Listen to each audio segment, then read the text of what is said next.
He lived 2 doors down from me, the kind of neighbor people describe with small words. Most evenings, I would see him return from the garage in a jacket that kept the smell of oil and cold air.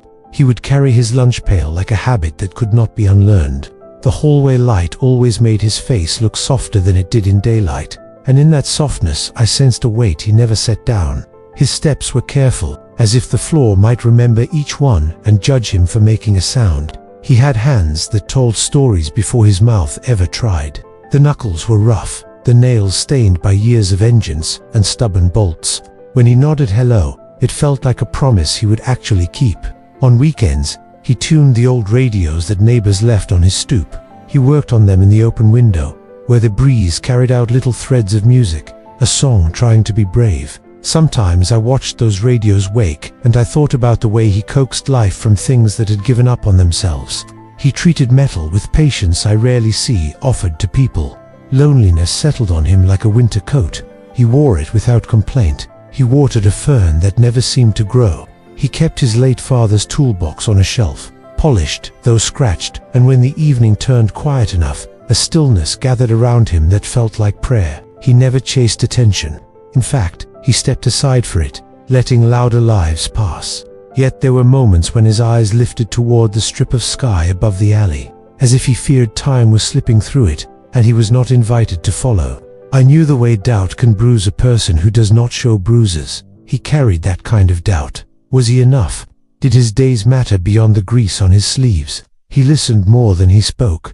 His voice carried the careful tone of someone measuring the space his words might take. People in the building trusted him with small troubles, a loose hinge, a lamp that flickered, a door that would not close against the draft. He would fix each one and then step back, smiling as if the world had let out a long breath. In those quiet repairs, I could feel him asking a question that had no sound. Where does a life like mine belong? That night, the air was restless. I remember the wind pressing against the windows, the quiet hum of the building broken only by the occasional groan of pipes. He was already home, lights dim, his radio whispering, a melody too soft to name. Then the scream tore through the silence. It was sharp, desperate, the kind of sound that pulls the world into stillness before chaos floods in. Smoke seeped out from the neighboring apartment, dark fingers clawing at the ceiling of the hallway. Alarms erupted, their shrill cries almost drowning out the terrified voice of a child. People rushed out of their doors, eyes wide with fear, hands clutched to their mouths. Panic made the air feel thinner. Neighbors shouted, some pointing toward the flames that licked through the windows.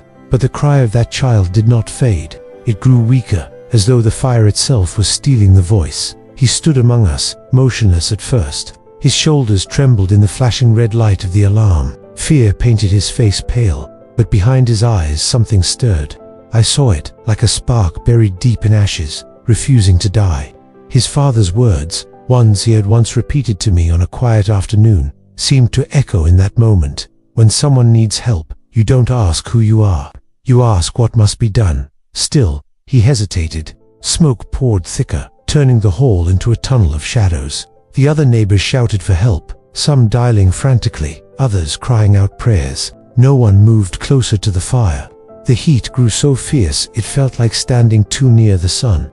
His hands clenched and unclenched, as though wrestling with chains only he could feel. He had always lived in the background, convinced his life had no grand meaning. But now, meaning screamed for him from behind a wall of fire, and then, without warning, he ran forward. His body collided with the door that had nearly surrendered to flames. He pulled his jacket over his face, shielded his mouth, and pushed into the darkness no one else dared to enter. The crowd gasped, but he did not look back. He vanished into the furnace, where smoke wrapped around him like a hand determined to pull him under. The hallway grew still, save for the crackle of fire and the faint, breaking cries of a child inside. It was in that moment I realized something. Sometimes courage doesn't roar before it begins. Sometimes it begins quietly, in the chest of someone who has doubted too long, until finally they cannot let doubt decide anymore. Inside, the fire was alive, roaring like a wild beast that wanted nothing but to devour everything in its reach. He pressed forward, every breath cutting his lungs as smoke clawed for air that wasn't there. The walls glowed red, the floor crackled beneath his boots, and each step felt like walking into the heart of an unforgiving storm. He coughed, stumbled, but the sound of a whimper guided him like a fragile thread through the chaos. In the corner of the burning room, he found the child small, terrified, eyes wide with a fear no child should ever know. The boy's tiny arms clung to a stuffed animal already singed at the edges, his face streaked with soot and tears. For a moment, the man froze, not from fear of the flames, but from the weight of what this meant. The child's life was now held in his hands, fragile as a candle flame in the wind.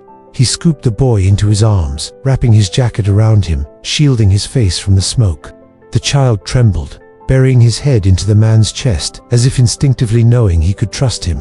Turning back toward the door, he faced the longest walk of his life.